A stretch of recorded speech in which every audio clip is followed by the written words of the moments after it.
بسم الله الرحمن الرحيم إن الحمد لله نحمده ونستعينه ونستغفره ونؤمن به ونتوكل عليه ونعوذ بالله من شرور أنفسنا ومن سيئات أعمالنا من يهده الله فلا مضل له ومن يضلل فلا هادي له وأشهد أن لا إله إلا الله وحده لا شريك له وأشهد أن محمدا عبده ورسوله أما بعد فإن خير الحديث كتاب الله وخير الهدي هدي محمد صلى الله عليه وسلم وشر الأمور محدثاتها وكل محدثة بدعة وكل بدعة ضلالة وفي رواية وكل ضلالة في النار فأعوذ بالله من الشيطان الرجيم بسم الله الرحمن الرحيم يا أيها الناس اعبدوا ربكم الذي خلقكم والذين من قبلكم لعلكم تتقون وقال أيضا كان الناس أمة واحدة فبعث الله النبيين مبشرين ومنذرين وأنزل معهم الكتاب بالحق وقال تعالى وما خلقت الجن والإنس إلا ليعبدون وقال تعالى قل تعالوا أتل ما حرم ربكم عليكم ألا تشركوا به شيئا وبالوالدين إحسانا اللهم أرنا الحق حقا وارزقنا اتباعه وأرنا الباطل باطلا وارزقنا اجتنابه اللهم علمنا ما ينفعنا وانفعنا بما علمتنا وارزقنا علما رب اشرح لي صدري ويسر لي أمري واحلل عقدة من لساني يفقه قولي اسٹیج پر موجود معزز علماء کرام، ذمہ داران، برادران اسلام، واجب الاحترام بزرگوں، دوستوں، عزیز ساتھیوں، لائق احترام ماؤں اور بہنوں، اس اللہ کے نام سے ابتدا کر رہا ہوں جس کے ناموں کی کوئی انتہا ہی نہیں، اور اس ذات اقدس پر کروڑوں درود و سلام ہو جو ساری کائنات کے لیے رحمت للعالمین بن کے آئے تھے۔ آج کے یہ بہترین جلسے کے موقع پر جو عنوان مجھے دیا گیا ہے، آؤ اپنے رب کی عبادت سیکھیں، اس حیثیت سے میں نے چند آیات کو تلاوت کی جس میں رب العالمین اپنے رب ہونے کا اور اپنی عبادت کرنے کا حکم دیا ہے۔ میرا مضمون ایسے کہ دو عنوانات کے ساتھ ہے اور اس کو میں اسی ترتیب کے ساتھ پیش کروں گا۔ سب سے پہلی چیز ہے میرے مضمون میں رب، یہ کیا ہے، کیسے سمجھنا ہے، کون ہے، اختیار کیسا ہے، ہمارا رب، ہمارا تعلق رب سے کیسا ہے۔ اور دوسرا عنوان ہے، اور دوسرا کوئی جز پارٹ کہہ لیجئے، وہ ہے عبادت۔ عبادت کیا ہے، عبادت کے شروط کیا ہیں، عبادت میں کہاں خامیاں ہیں، اور ہماری عبادتیں رب کی کیسے ہیں اور کیسے ہونے چاہیے۔ انشاءاللہ تعالی جہاں تک مجھے وقت دیا گیا ہے میں کوشش کروں گا کہ ان دو مضامین آپ کو سمجھا دوں جس سے آپ پورا عنوان سمجھ سکتے ہیں کہ آؤ اپنے رب کی عبادت سمجھیں۔ رب العالمین اپنے بارے میں کہتا ہے کہ میں کون ہوں۔ سب سے پہلا سورہ فاتحہ، اس کے اندر رب العالمین اپنے رب ہونے کی صفت کا اظہار کیا اور کوئی دوسری صفت نہیں اظہار کیا، جس کا معنی یہ ہے کہ اللہ تبارک و تعالی کے اسماء میں رب ایک ایسا اسم ہے جس کے لیے کوئی اور ذات نہ زیبا ہے نہ اس کے لائق ہے۔ فرمایا کہ الحمدللہ رب العالمین، تعریفات تمام کی تمام اس اللہ کے لیے ہے جو کہ تمہارا رب ہے۔ یہ بھی تو ہو سکتا تھا الحمدللہ رحمن العالمین، ہو سکتا تھا۔ الحمدللہ الرحیم العالمین ہو سکتا تھا، الحمدللہ الجبار العالمین ہو سکتا تھا؟ نہیں، اللہ تبارک و تعالی نے یہاں پر اپنا تعارف جو سب سے پہلی صفت کا کروایا وہ کون سا ہے؟ وہ کہا کہ میں رب ہوں، عالموں کا رب ہوں۔ ایک عالم ہمارا اپنی انسان ہونے کے ناطے ایک عالم ہے جس کے اندر عورت، مرد، بچے، بوڑھے، ادڑ عمر کے سب مل کے ایک نسل کے عالم میں ہم کہہ سکتے ہیں ایک دنیا یہ ہے۔ لیکن اللہ نے کہا کہ ایک عالم کا میں رب نہیں ہوں، میں عالموں کا رب ہوں۔ پتہ نہیں کتنے عالم ہیں۔ ابن کثیر رحمہ اللہ فرماتے ہیں کہ خالی زمین پر 4000 عالم ہیں۔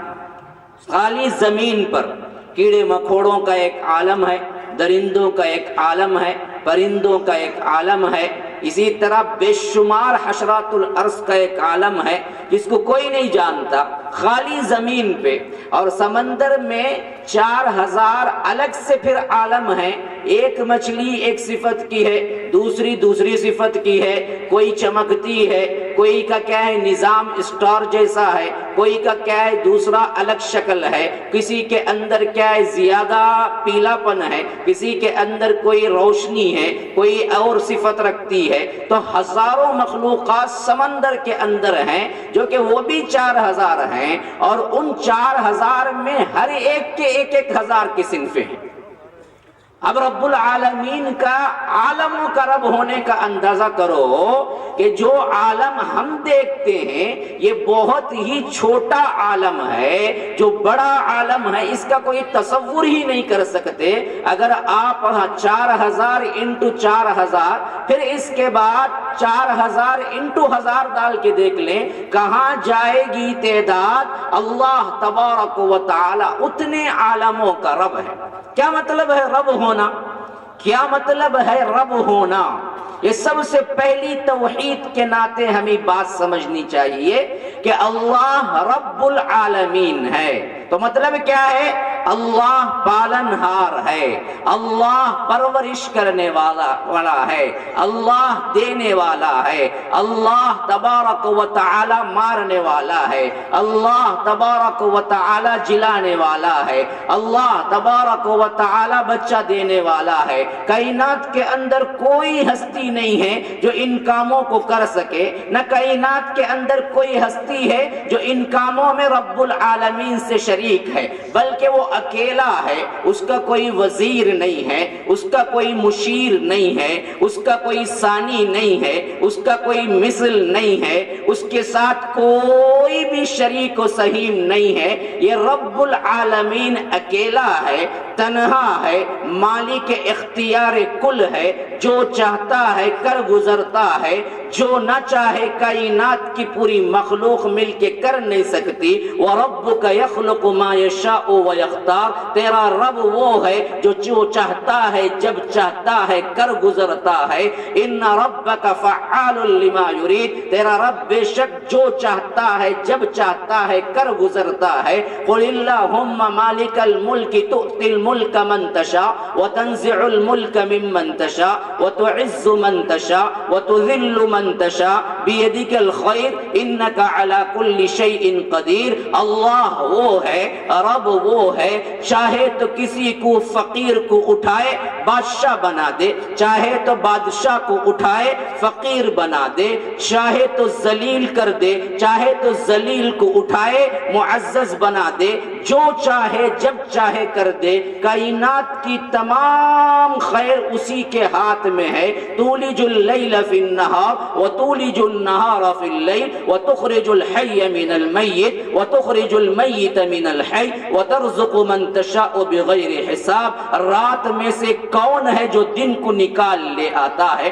دن میں سے کون ہے جو رات کو نکال لے آتا ہے؟ کون ہے ہے جو رزق کو کشادہ کرتا ہے؟ کون ہے جو رزق کو تنگی کرتا ہے؟ کون ہے جو پوری کائنات کو رزق عطا کرتا ہے؟ وہ رب العالمین ہے۔ اپنے بارے میں کہتا ہے کہ میں کون ہوں، مجھے کیسے پہچاننا ہے، میرا اختیار کیا ہے۔ تو میں مختصراً الگ الگ آیات سے آپ کو یہ خاکہ پیش کر رہا ہوں کہ رب ہم نے کیا سمجھا، اصل میں رب کو کیسے سمجھنا چاہیے۔ کون ہے ہمارا رب؟ کہ رب العالمین کہتا ہے کہ جب میں کسی کو دینا چاہوں، کائنات کل میری مخالفت کر لے، مجھے روک نہیں سکتی۔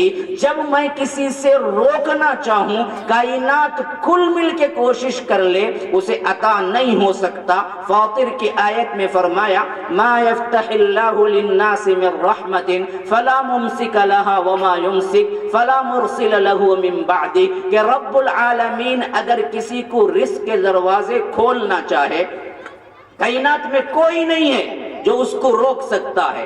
اگر کسی کو روکنا چاہے، پھر کائنات میں کوئی نہیں ہے جو اس کو کھول سکتا ہے۔ وَلِلَّهِ مُلْكُ السَّمَاوَاتِ وَالْأَرْضِ، آسمانوں اور زمین کا مالک، تنہا خالق، تنہا ملکیت رکھنے والا، ایک پائی کا ذرہ بھی کسی سے وہ رینٹ پہ نہیں لیا، وہ خریدا نہیں۔ ہمارے پاس کیا ہے جی، ایک اسکوائر فٹ کی زمین ہو تو ہم سمجھتے ہیں بڑے زمیندار ہیں، ایک گراؤنڈ دو گراؤنڈ کی زمین ہو تو ہم سمجھتے ہیں بڑے گھر والے ہیں، ایک گاؤں کی زمین ہو تو ہم اس کے لیے ماں کی عزت بھی نیلام کر دیتے ہیں، باپ پر بھی ہاتھ اٹھا دیتے ہیں، بھائی بھائی میں لڑائیاں ہو جاتی ہیں۔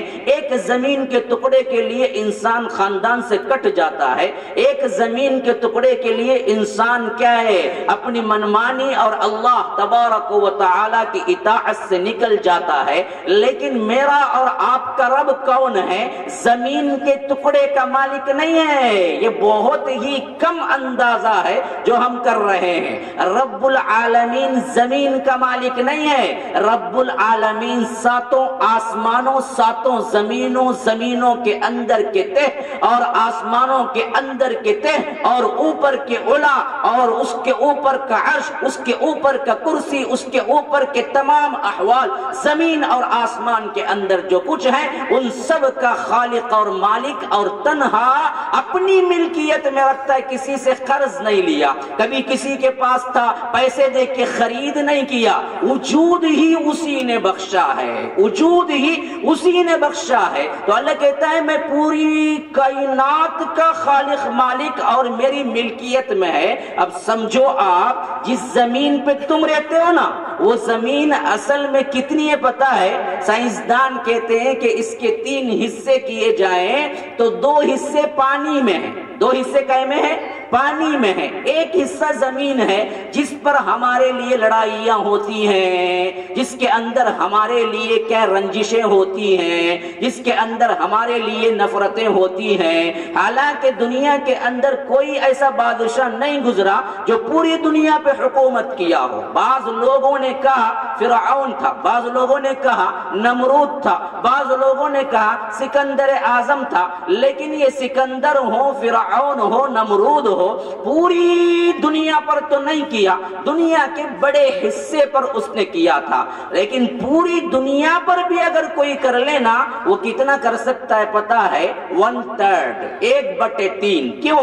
1/3 ہی زمین ہے، بقیہ 2 حصے پانی ہیں جس پہ کسی کی کوئی حکومت چلتی ہی نہیں ہے۔ تو یہ جو زمین کل ملا لے، 2 حصے پانی کے، 1 حصہ زمین، ان سب کو ملا کے اگر کسی کے قبضے میں دے بھی دیا جائے، پھر بھی رب العالمین کی مملکت اور بادشاہی کے مقابلے میں یہ زمین کتنی چھوٹی ہے پتہ ہے؟ اگر آپ کو ذرا سا بھی جغرافیہ سے واقف ہے، اگر آپ نے کبھی میپ دیکھا ہے تو یاد رکھیے کہ انڈیا کے بالکل بازو میں ایک نقطہ ملتا ہے، ایک نقطہ، ایک ہی نقطہ ہوتا ہے میپ کے اندر، وہ ہے سری لنکا، جو دنیا کی سب سے چھوٹی ریاست ہے۔ ایک ٹپ کا ایک نقطہ ہے بس، اس کے علاوہ کچھ نہیں ہے وہ کائنات کے میپ کے اندر، زمین کے میپ کے اندر۔ لیکن اس زمین کو اگر دوسرے سیاروں سے مقابلہ کر کے دیکھا جائے تو کائنات اتنی بڑی ہے، اتنی بڑی ہے، اتنی بڑی ہے، یہ زمین ایک نقطہ نظر آتی ہے۔ خالی زمین کا رب العالمین رب نہیں ہے جو ہم نے سمجھا ہے۔ آپ یہ سورج دیکھتے ہیں نا، جو سب سے نیچے آنے والا تارا ہے، تارے اور بھی بہت ہیں جو بہت اونچے ہیں، لیکن جو سب سے نیچے آیا وہ سورج اور چاند ہے۔ یہ بھی تارے ہیں، یہ تارے ذرا چھوٹے کیسے نظر آتے ہیں؟ اس وجہ سے کہ وہ ذرا سامنے آ گئے، لیکن جو مسافت ہے نا، یہ 9.5 کروڑ میل دور ہے زمین سے۔ کتنا ہے جی؟ 1 کلومیٹر ناپ لیں تو ایسے کتنے کلومیٹر ہے؟ 9.5 کروڑ۔ 1 کروڑ کتنے لاکھ کا ہوتا ہے جی؟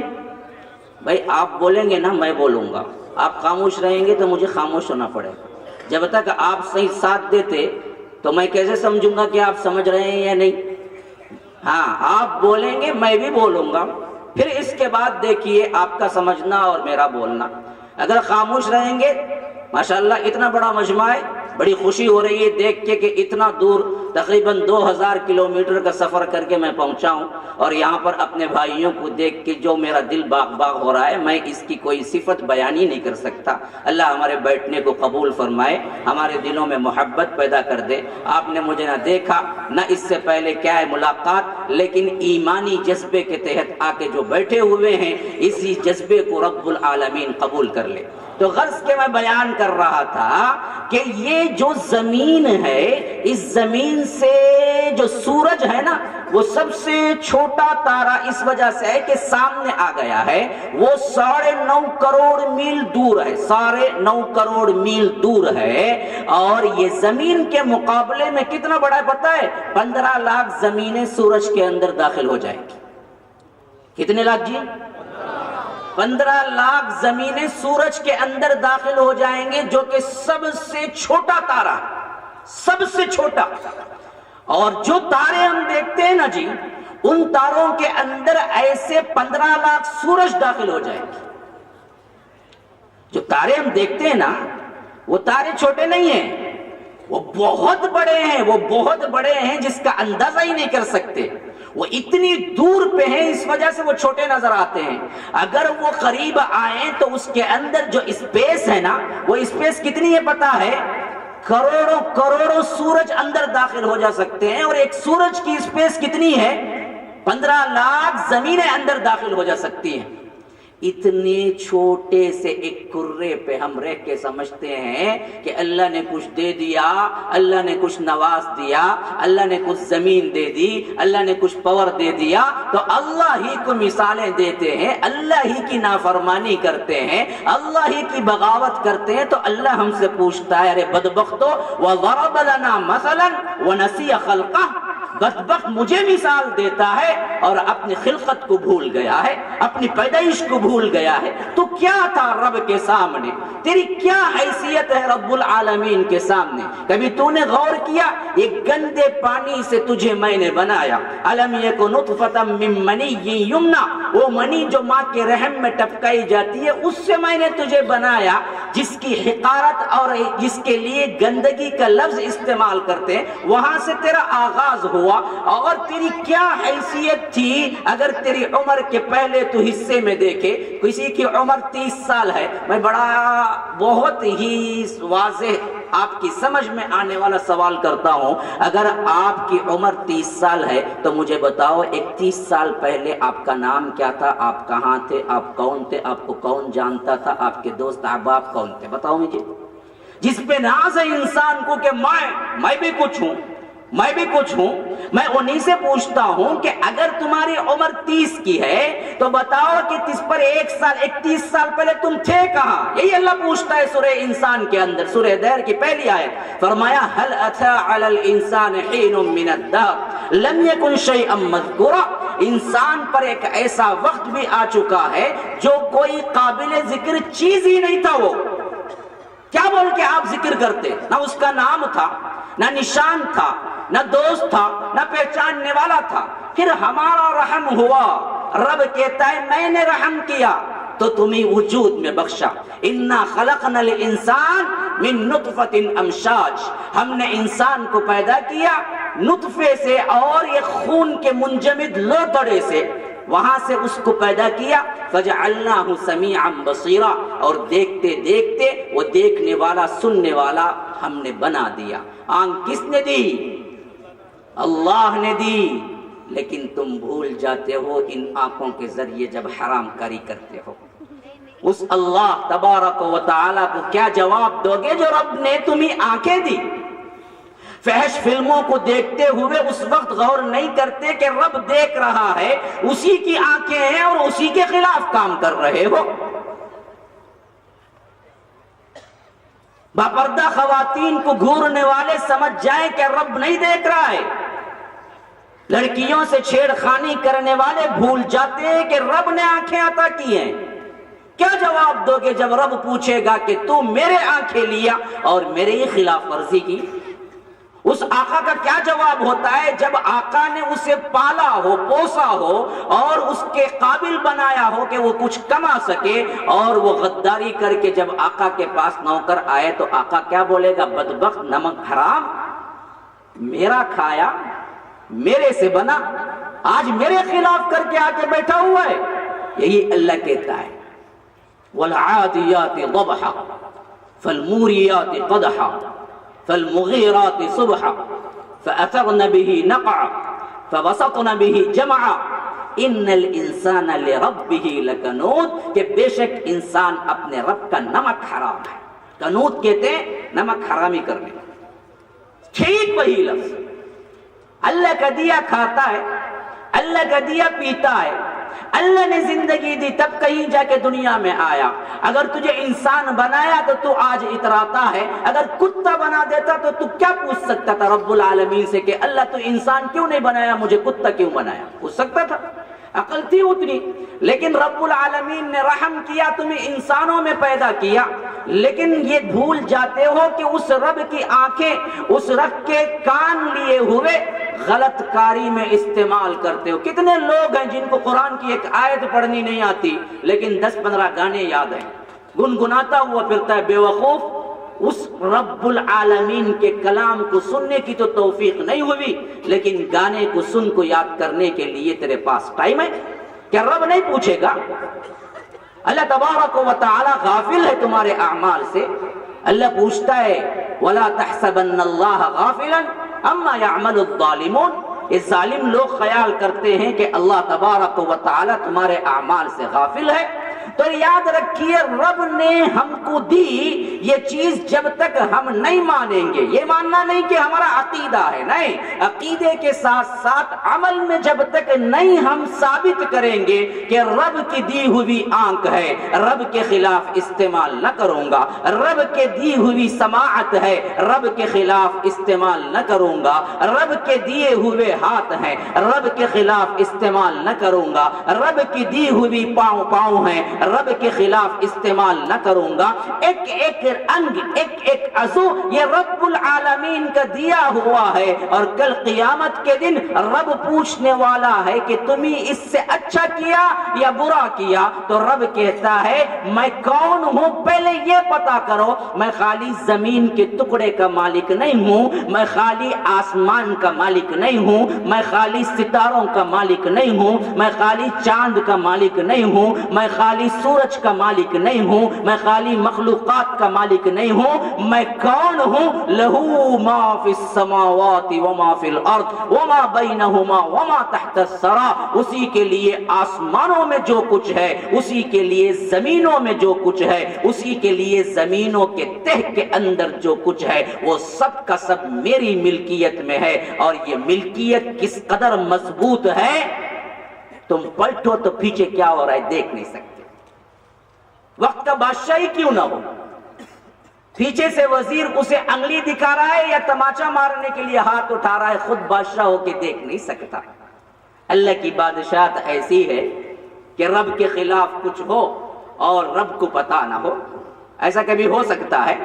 اللہ کہتا ہے میں کیسے ہوں پتا ہے، سواء منکم من اسر القول ومن جہر به ومن هو مستخف باللیل وسارب بالنہار له معقبات من بين يديه ومن خلفه يحفظونه من امر الله وَإِن تَجْهَرْ بِالْقَوْلِ فَإِنَّهُ يَعْلَمُ السِّرَّ وَأَخْفَى اللَّهُ لَا إِلَٰهَ إِلَّا هُوَ لَهُ الْأَسْمَاءُ الْحُسْنَى۔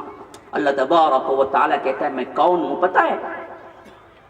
دن کی روشنی میں تم اپنے ہتھیلی کا ایک سکہ دیکھنے میں غلطی کر سکتے ہو، لیکن میں رات کے اندھیرے میں پوری کائنات کو ایسے دیکھتا ہوں جیسے تم دن کی روشنی میں اپنے ہتھیلی کا سکہ نہیں دیکھ سکتے، اس سے زیادہ میں روشن دیکھتا ہوں۔ تم کہو آواز سے، وہ بھی سنتا ہوں۔ تم سرگوشی کرو، کان میں منہ لگا کے کان میں کہو، وہ بھی میں سنتا ہوں۔ جن کو تم نہیں سنتے اپنے دل کی آوازوں کو، وہ بھی میں سنتا ہوں۔ وَإِن تَجْهَرْ بِالْقَوْلِ فَإِنَّهُ يَعْلَمُ السِّرَّ وَأَخْفَى۔ سر کہتے ہیں سرگوشی کو، راز کو۔ اللہ نے خالی وہاں نہیں کھڑایا، تم بولو زبان سے وہ بھی سنتا ہوں، تم نہ بولو زبان سے وہ بھی سنتا ہوں، تمہارے اندر کے خیالات تمہیں سمجھ ہی نہ آ رہے ہو تب بھی میں سمجھتا ہوں کہ تمہارے اندر کیا اٹھ رہا ہے۔ یہ رب العالمین ہے، یہ رب العالمین، اس کی بادشاہت کے اندر کیا ہے، کیسی حکومت ہے۔ فرمایا وَعِندَهُ مَفَاتِحُ الْغَيْبِ لَا يَعْلَمُهَا إِلَّا هُوَ وَيَعْلَمُ مَا فِي الْبَرِّ وَالْبَحْرِ وَمَا تَسْقُطُ مِنْ وَرَقَةٍ إِلَّا يَعْلَمُهَا حَبَّةٍ فِي ظُلُمَاتِ الْأَرْضِ وَلَا رَطْبٍ وَلَا يَابِسٍ إِلَّا فِي كِتَابٍ مُبِينٍ۔ رب العالمین کیا ہے؟ غیب کی تمام چابیاں اسی کے ہاتھ میں ہیں۔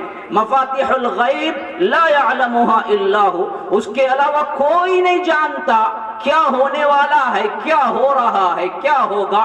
اور فرمایا ایک زمین کے درخت کا کوئی پتا نہیں گرتا مگر میرا حکم پہلے ہی نہ آ گیا ہو۔ ایک درخت کا پتا مجھے گن کے دکھا دیجیے، میں چیلنج کرتا ہوں، 1 گھنٹہ نہیں، 2 گھنٹے نہیں، ایک پورا دن لگا کے آپ ایک درخت کا پتا مجھے گن کے بتا دیجئے کہ اس درخت کے اندر اتنے 1000 پتے ہیں۔ تم پورا اپنا وقت لگا کے ایک درخت کے پتے کا حساب نہیں لا سکتے۔ رب العالمین کہتا ہے کہ کائنات کے تمام درختوں کے پتوں کا حساب بھی میرے پاس ہے، ہلتا ہے تبھی میرے سے پوچھ کے ہلتا ہے، حرکت کرتا ہے تبھی میرے سے پوچھ کے، گرتا ہے تبھی میرے سے پوچھ کے، میرے اذن کے بعد گرتا ہے۔ وما تسقط من ورقة الا يعلمها ولا حبة في ظلمات الارض ولا رطب ولا يابس الا في كتاب مبين۔ کہ رب العالمین وہ بھی جانتا ہے جو زمین کے اندر تم پیرتے ہو، اندھیرے کے اندر کتنے دانے ہیں، کتنے شجر ہیں، ان میں کتنے پھل لگنے والے ہیں، اور کون سا تر ہے، کون سا یابس ہے، کون سا سوکھا نکلے گا، کون سا تازہ نکلے گا، کس کے اندر رس ہوگا، کس کے اندر رس نہ ہوگا۔ اور رب العالمین کی شان دیکھو، تم انار کا درخت پیرتے ہو، تم لیمو کا درخت پیرتے ہو، تم تربوز کا درخت پیرتے ہو، تم ڈرائی فروٹس کے درخت پیرتے ہو، پتہ نہیں کتنے انواع و اقسام کے درخت، کتنے کھانے، کتنے پھل، لیکن یاد رکھو تم جو دیتے ہو، جو غذا اس کے لیے فراہم کرتے ہو، وہ ایک ہی کلر کا، ایک ہی ذائقے کا پانی ہے، لیکن جب انار کے اندر یہ پانی جاتا ہے تو اس کا مزہ کچھ اور ہے، نیمو کے اندر یہ پانی جاتا ہے تو اللہ نے اس کو کھٹا بنا دیا، تربوز کے اندر یہ پانی جاتا ہے تو اللہ نے اسے میٹھا بنا دیا، ناریل کے اندر وہ پانی جاتا ہے تو اس کا مزہ کچھ اور بنا دیا، جامن کے اندر وہ پانی جاتا ہے تو اس کا مزہ کچھ اور بنا دیا، لیکن سب کو پانی ایک طرح لیا لیکن بنایا تو مختلف۔ آج تک تم ایسی کوئی مشین تیار کیے ہو کہ تم پلاسٹک ڈالو اور یہاں سے لوہا نکل آئے؟ کبھی ہوا؟ یہ رب ہے ہمارا۔ رب کون ہے؟ ہمارا خالق ہے، ہمارا مالک ہے، ہمارا پرورش کرنے والا ہے، ہمارا نگہبان ہے، نگہدانش کرنے والا ہے، اس کے ذمے ہمارا رزق ہے۔ پھر مسلمانوں کیوں رزق کے لیے حرام کاری کرتے ہو؟ اس رب العالمین کے سپرد ہمارا رزق ہے جو سمندر کے تہوں کے آخری تہ میں تیرنے والی مچھلی کو بھی بھوکا نہیں مارتا۔ تمہیں بھوکا مار دے گا؟ پھر سود خوری کیوں کرتے ہو؟ بینک میں فکسڈ ڈپازٹ کیوں ڈالتے ہو؟ رشوت کیوں لیتے ہو؟ حرام کاری کیوں کرتے ہو؟ کہ اللہ پہ اعتماد نہیں کہ اللہ تمہیں کھلائے گا، اللہ تمہیں پلائے گا؟ جانوروں کو تو اعتماد ہے، پرندوں کو تو اعتماد ہے. وَمَا مِن دَابَّةٍ إِلَّا عَلَىٰ، اللہ تبارک و تعالیٰ کہتا ہے کوئی جانور ایسا نہیں، کوئی ذی روح ایسی نہیں جس کا رزق میرے ذمے نہ ہو. وَمَا مِن دَابَّةٍ فِي الْأَرْضِ إِلَّا عَلَى اللَّهِ رِزْقُهَا وَيَعْلَمُ مُسْتَقَرَّهَا وَمُسْتَوْدَعَهَا. لیکن یہ ایک انسان ہی ہے جو ناشکرا ہے، ورنہ تو سب پرندے صبح سویرے بھوکے نکلتے ہیں، شام کو پیٹ بھر کے آتے ہیں، نہ فریج میں جمع کرتے ہیں نہ بینک میں جمع کر کے کل کے دن کے لیے کھاتے کھلواتے ہیں. ہاں، یہ ربوبیت کی کمی ہے ہمارے اندر کہ ہم سمجھتے ہیں کہ ہم نہ کمائے بچے کیا کریں گے. بھائی ارے جھوٹ نہ بولو تو کبھی بزنس ہوتا کیا مولوی صاحب؟ ارے تم سچ بول کے دیکھو، رب نے ذمہ داری لی ہے، تمہیں بھوکا نہیں مارے گا. یہ رب کی ذمہ داری ہے.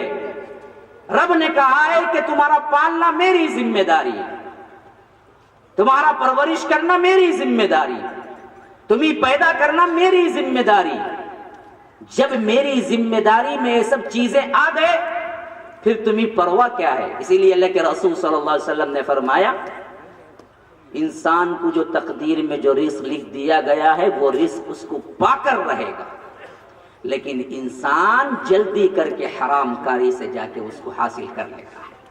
اگر وہ صبر کرتا حلال طریقے سے اس کو مل جاتا. مثلا سمجھیے آپ نے کیا کیا، بینک میں جا کے 5 لاکھ روپے ڈپازٹ کیے اور بینک والا کہتا ہے کہ 10 سال بعد آپ کیا کریں، 10 لاکھ روپے لے کے جائیں، فکسڈ ڈپازٹ، سود مل کے آئے گا. اور ہمیں بڑا لباتا ہے، بینک کے وعدے پر تو وعدہ ہے، ہمارا یقین ہے، اعتماد ہے. رب کے وعدے پر وعدہ نہیں ہے، اعتماد نہیں ہے کہ رب کہتا ہے میرے ذمے تمہارا کھلانا پلانا، اس پر تو وعدہ نہیں ہے. اچھا آپ 5 سال دے دیے اور آپ کو سود سمیت 10 لاکھ روپے آ گئے. اب میں پوچھتا ہوں تمہارے پاس جب آئے تقدیر میں ہونے کی وجہ سے آئے یا تقدیر کو آپ نے ٹال کے بھی لے لیا؟ بولو نا بھائی. تقدیر میں تبھی تو آئے، اگر تقدیر میں نہ ہوتا تو نہ آتے نا. یاد رکھو اگر وہی 5 سال حلال میں انتظار کرتے تو وہ 10 لاکھ حلال میں مل جاتے. تم جلدی کر کے حرام میں لے لیے، ورنہ تو تقدیر میں تھا نا وہ آنا، تمہارا پیسہ آ کر رہنا ہے، تمہیں مالدار بننا ہے، اللہ نے لکھ دیا. تم حرام کاری کرو حلال کرو، اللہ نے لکھ دیا آنا ہی آنا ہے. لیکن انسان جلدی کر کے حرام کاری کرتا ہے اور اس کے عوض کیا کرتا ہے، رب کو ناراض کرتا ہے. تو سب سے پہلی چیز سمجھ لو میرا رب کون ہے. میرا رب وہ ہے جس نے ہماری ذمہ داری اٹھا لی، ہمارے رزق کی، ہمارے پرورش کی، ہماری نگہدانش کی، ہمارے بچے کی، ہماری اولاد کی، ہمارے سکھ کی، ہمارے دکھ کی، ہمارے سکون کی، ہمارے خوشی کی، سب کی ذمہ داری کس نے لی ہے؟ اللہ نے لی ہے. وہ اللہ کون ہے؟ جو کائنات کے اندر پورا خالق و مالک ہے، سیکنڈ کے 1000ویں حصے میں اس پوری کائنات کو فنا کر دے تو کر سکتا ہے، سیکنڈ کے 1000ویں حصے میں پھر اس کائنات کو وجود میں لائے تو کر سکتا ہے، کیونکہ وہاں رب کا حکم چلتا ہے. رب اپنے بارے میں کہتا ہے انما امرہ اذا اراد شیئا ان یقول له کن فیکون. مجھے کچھ بنانے کے لیے میٹیریل کی ضرورت نہیں پڑتی. میں نے سمندر بنایا تو قطرے قطرے پانی کو جمع کر کے سمندر نہیں بنایا. میں نے لکڑی کو بنایا تو چھوٹے چھوٹے ذرات کو ملا کے لکڑی نہیں بنایا. میں نے پہاڑ کو بنایا تو ذرے ذرے کی مٹی کو شامل کر کے میں نے پہاڑ کو نہیں بنایا. بلی کو دیکھا تو باغ بنانے کا، شیر بنانے کا آئیڈیا آیا. نہیں، نہ کسی کی اللہ نے کاپی کی، نہ کسی کی اللہ نے مدد لی، نہ کسی کو وزیر بنایا، نہ کسی کو مشیر بنایا. تو اللہ کہتا ہے میں نے اپنے لحاظ سے صرف اتنا بولنا پڑتا ہے ما یشاء و یختار، کون ہو جا، وہ ہو جاتا ہے. کون ہو جاتا ہے. میری ماؤں سے، میری بہنوں سے درخواست ہے ہمارا سب سے بڑا مسئلہ کیا ہے؟ شادی ہو گئی مولوی صاحب، اچھا 5 سال ہو گئے مولوی صاحب، بچہ نہیں، کتنے کی در غائب ہو گیا، بعد میں اللہ بول کو بیٹھ گیا کی باو پہلے اللہ بول بیٹھنا تھا نا، کائی کو گیا اتنی جگہ، ضرورت کیا تھی تجھے جانے کی؟ اور اس میں سب سے زیادہ شوہروں تک کو متاثر کرنے والی مائیں بہنیں ہیں، فلاں جگہ جائیں گے جی، فلاں کی چکر چاٹیں گے، فلاں کے خبر پہ جائیں گے۔ اللہ کہتا ہے کسی کے پاس میں نے دیا اتھارٹی یہ میری اتھارٹی ہے، میں نے کسی کو شریک نہیں کیا۔ وَلِلَّهِ مُلْكُ السَّمَاوَاتِ وَالْأَرْضِ، رب ہے جو کہ تمام آسمانوں اور زمین کا ہے۔ يَخْلُقُ مَا يَشَاءُ، جو چاہے پیدا کرتا ہے۔ يَهَبُ لِمَن يَشَاءُ إِنَاثًا وَيَهَبُ لِمَن يَشَاءُ الذُّكُورَ أَوْ يُزَوِّجُهُمْ ذُكْرَانًا وَإِنَاثًا وَيَجْعَلُ مَن يَشَاءُ عَقِيمًا، جس کو چاہے بیٹیاں دیتا ہوں، جس کو چاہے بیٹے دیتا ہوں، جس کو چاہے دونوں دیتا ہوں، جس کو چاہے بانجھ رکھ دیتا ہوں، کچھ بھی نہیں دیتا ہوں، یہ میرا اختیار ہے۔ کسی جگہ جا کے تم شکر چاٹو، جھنڈے اٹھاؤ، سجدے پڑھو، پاؤں رگڑو، گڑ گڑاؤ، یہ کسی کے اختیار میں ہے ہی نہیں، یہ میرا اختیار ہے۔ میں چاہوں تو لڑکیاں ہی لڑکیاں دے دوں، ماں باپ ترستے رہ جاتے ہیں ایک بچہ ہو جائے، دوسری جگہ کیا ہے لڑکے ہی لڑکے، ماں باپ ترستے رہ جاتے ہیں اتنے بچے دے دیا مولوی صاحب، ایک بچی دے دیا تو اللہ بہت کیا ہے آسانی ہو جائے گی، لیکن اللہ نے خالی بچے کسی کو دیے۔ کبھی کسی کو چاہتا ہے تو برابر برابر دیتا ہے، 2 بچے 2 بچیاں، کبھی کسی کو چاہتا ہے کچھ نہ دیتا ہے۔ ہاں کوئی اس میں دم مارنے کی مجال نہیں ہے، کوئی رب پہ حکم چلانے کی مجال نہیں ہے۔ اللہ کہتا ہے یہ میرا اختیار ہے۔ جو مائیں بہنوں کو بچہ نہیں ہے جہاں ادھر ادھر جھانکتے، ان سے گزارش ہے کہ اللہ کی قسم دوبارہ اور سہبارہ اللہ کی قسم کھا کے کہتا ہوں، اللہ نے اگر کسی کو دیا ہوتا ہے اختیار تو یہ محمد الرسول اللہ صلی اللہ علیہ وسلم کو دیا ہوتا، لیکن ان کو بھی نہیں دیا۔ اگر ہوتا تو اللہ کے رسول بچہ لے لیتے نا۔ آپ کو معلوم ہے اللہ کے رسول کو اللہ تبارک و تعالی نے بچے دیے، بچپن ہی میں لے لیے، کوئی بچہ اس عمر کو نہیں پہنچا جہاں پر جوان ہم کہہ سکتے ہیں۔ اسی وجہ سے اللہ نے فرمایا کہ ما کان محمد ابا احد من رجالکم، اے اللہ کے رسول صلی اللہ علیہ وسلم آپ کسی مرد کے بھی باپ نہیں ہیں۔ ہم نے بچے دیے لیکن بچپن ہی میں بلا لیے، کسی کی عمر 2 تھی، کسی کی عمر 16 مہینے تھی، کسی کی عمر 3 سال تھی، اللہ نے بلا لیا۔ اللہ کے رسول کو دیا تو بیٹیاں دی، چاروں اللہ کے رسول کو بیٹیاں ہیں جو جوان ہوئے، جن کی شادیاں ہوئی، جو ایمان لائے، جنہوں نے ایمان کی حالت میں دیکھ۔ آپ کو معلوم ہے ہمیں تو کیا ہے جی لیٹسٹ پکچر کب ہوا، کہاں ہوا، شوٹنگ کون، ہیروئن کون، بولے تو بولیں گے مولوی صاحب اللہ کے رسول کے بیٹا کا نام سب پوچھے تو ہمیں کبھی پڑھے بھی نہیں، دیکھے بھی، ہم کو کیا معلوم۔ یہ ہماری اللہ کے رسول کی واقفیت ہے۔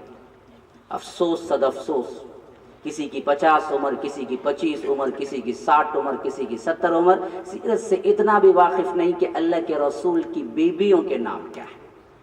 میں مجمع میں اٹھا کے پوچھتا ہوں بیویوں کے نام باپوں کے ساتھ بتا دیجئے، میں لایا ہوں 2-3 ہزار روپے، سب آپ کا انعام ہے۔ واقفیت نہیں ہے، نہ ہمیں کبھی افسوس ہوا۔ بزنس نہیں جانتا تھا، بزنس سیکھا، کمانا نہیں جانتا تھا، کمانا سیکھا، کھانا نہیں جانتا تھا، قسم قسم کے کیا ہے ہر مرغ کی کیا ہے آئٹم بنا بنا کے کھانا سیکھا، بریانی سیکھی۔ وہ بچہ کہاں ہے جو دودھ پیتا اپنے ہاضمے کے ساتھ گزارتا، وہ آدمی کہاں ہے جو پلیٹ کے پلیٹ غائب کر دیتا۔ یہ سب سیکھا تو کیا نہیں سیکھا، نہ رب کے بارے میں سیکھا نہ رسول کے بارے میں سیکھا، جبکہ قبر میں جاتے ہی پوچھا ہی یہ جائے گا کہ رب کو جانا، نبی کو جانا، لیکن ہم کو تو کوئی پتہ نہیں۔ حضرت زینب پہلے، حضرت رقیہ بعد کے ہیں، ام کلثوم ہے، فاطمہ ہے، یہ 4 اولاد ہیں جو کہ اللہ کے رسول صلی اللہ علیہ وسلم کو ملے، سب کے سب کیا ہیں لڑکیاں ہیں۔ لیکن ہمیں نام سے بھی پتہ نہیں۔ یہ چیز میں یوں بتلا رہا ہوں کہ رب کو اگر صحیح طور پہ مان لو، یقین کر لو کہ میرا سب کا سب اختیار رب کے ہاتھ میں ہے، پھر کبھی تم کسی اور کے آگے ہاتھ پھیلاؤ گے؟ کبھی کسی اور کو بھی سمجھو گے کہ اس سے کام بن جائے گا؟ کبھی کبھی تو ہم اتنا مبالغہ کر جاتے ہیں، بڑے لوگوں کی کیا ہے چاپلوسی کرتے ہوئے ہاتھ پکڑ کے کہتے ہیں کہ آپ پہ دل رکھے تو ہو جائیں گا۔ ذرا دیکھو بھائی، انہیں دل رکھا تو کیا بھی ہوگا نہیں، اس کا دل رکھا تو مر جانا انہیں، باہر نکال ہوتا چھوڑا۔ ہاں رب چاہا تو ہوگا، کائنات کا کوئی انسان چاہے تو کچھ نہیں ہو سکتا۔ ایک صحابی اللہ کے رسول صلی اللہ علیہ وسلم کے پاس گئے، ماشاء اللہ و شئت، اللہ کے رسول صلی اللہ علیہ وسلم اللہ چاہے اور آپ چاہے تو میرا کام بن جائے گا۔ اللہ کے رسول صلی اللہ علیہ وسلم کو اتنا غصہ آیا، چہرے کا رنگ سرخ ہو گیا، فرمایا اجعلتنی للہ ندا وہو خلقک، تم اللہ کے ساتھ مجھے شریک کر رہے ہو جبکہ تنہا اللہ نے تمہیں پیدا کیا۔ صحابی تھرا گئے، کہا کہ اللہ کے رسول میں نے کیا غلط کہا؟ آپ اور اللہ چاہیں تو ہو جائے گا۔ تو اللہ کے رسول نے کہا کہ نہیں نہیں، کہنا ہے تو یوں کہو ماشاء اللہ ثم وشئت، اللہ چاہے پھر آپ چاہیں، پھر کا جملہ لاؤ بیچ میں، دونوں کو ایک ساتھ استعمال نہ کرو۔ آج ہم کیا ہیں، چھوٹے چھوٹے معاملے میں جا کے گڑ گڑانے لگتے ہیں کہ آپ دل رکھے تو آپ ذرا دیکھے تو ہو جائے گا۔ یہ دراصل رب کے اوپر اعتماد اور عقیدہ کمزور ہے۔ میرے بھائیوں، رب کی حیثیت سے بات سمجھ جاؤ گے تو میں عبادت کی حیثیت سے کچھ باتیں آپ کے سامنے گوش گزار کروں گا۔ سب سے پہلی چیز، اس تمہید کا خلاصہ ذہن میں رکھ لو، کائنات کے اندر کسی کا کوئی اختیار نہیں چلتا، خواہ وہ پتھر ہو، حجر ہو، شجر ہو، سمندر ہو، درگاہ ہو، دروازہ ہو، وزیر ہو، مشیر ہو، منسٹر ہو، پرائم منسٹر ہو، بادشاہ ہو، اب تقلیم کا بادشاہ ہو، پیر ہو، مرید ہو، نبی ہو، انبیاء ہو، آدم ہو، عیسیٰ ہو، ہارون ہو، داؤد ہو، سلیمان ہو، نبی بھی نہیں، عیسیٰ بھی نہیں، حتیٰ کہ خود محمد رسول اللہ صلی اللہ علیہ وسلم بھی نہیں۔ چلتا کس کا ہے جی؟ اس رب کا چلتا ہے جس نے تمہیں اکیلا پیدا کیا ہے۔ یہ بات اچھی طرح ذہن میں بٹھا لو، رب جو چاہا وہ ہو رہا ہے۔ تم کو جیسے بھی جس حالت میں بھی رکھا ہے یہ رب کی مرضی ہے، اسی میں تمہاری رضا بھی ہونی چاہیے کہ اے اللہ تو راضی تو میں راضی، میری کمائی 10 روپیے حلال میں ہے، اے اللہ تو راضی ہے تو میں راضی، میری کمائی 10 لاکھ ہے، تو راضی تو میں راضی، حرام کری کبھی نہیں کروں گا۔ رب نے ذمہ لیا ہوا ہے، اس رب کو تم صحیح معنوں میں رب مان لو، تمہارے آدھے مسائل حل، سب مسائل میں سے آدھے پورے کے پورے حل۔ تمہیں کوئی چیز گم ہو گئی، پریشانی کی ضرورت نہیں، رب دیکھ رہا ہے۔ مصیبت آ گئی، پریشانی کی ضرورت نہیں، رب دیکھ رہا ہے، رب راضی ہے تبھی ہوا ہے۔ کوئی بڑا مسئلہ کھڑا ہو گیا، رب کو معلوم ہے، اللہ تبارک و تعالی کوئی نہ کوئی اس سے بہتر چیز تمہیں عطا کر دے گا۔ کائنات کے اندر جو کچھ بھی ہے انسان اس پہ مطمئن ہو جائے گا کہ ہمیں کوئی چیز نہیں ہے، اللہ دیکھ رہا ہے اور اللہ تبارک و تعالی ہمارے لیے کچھ نہ کچھ اس کا بہتر انتظام کر لے گا۔ رب کو اس حیثیت سے رب مان لو تو یاد رکھو تمہاری دنیا بھی بن گئی، آخرت بھی بن گئی۔ اب آئے دوسرے موضوع پر، جب تم نے رب مانا تو اللہ پوچھتا ہے جب میں دیا، میں کھلایا، میں پلایا، میں زمین پہ پیدا کیا، میں نے تمہارے لیے انتظام کیا، ہوا میری، پانی میرا، چلنے کی مٹی میری، غذا میری، دھڑکنے کا دل میرا، آنکھ دیکھنے کی میری، کان سننے کے میرے، ہاتھ پکڑنے کے میرے، پاؤں چلنے کے میرے، تو پھر صرف اور صرف میرے ہی لیے عبادت کیوں نہیں کرتے؟ یہ اللہ کا سوال ہے جو میں آپ سے ذکر کرتا ہوں۔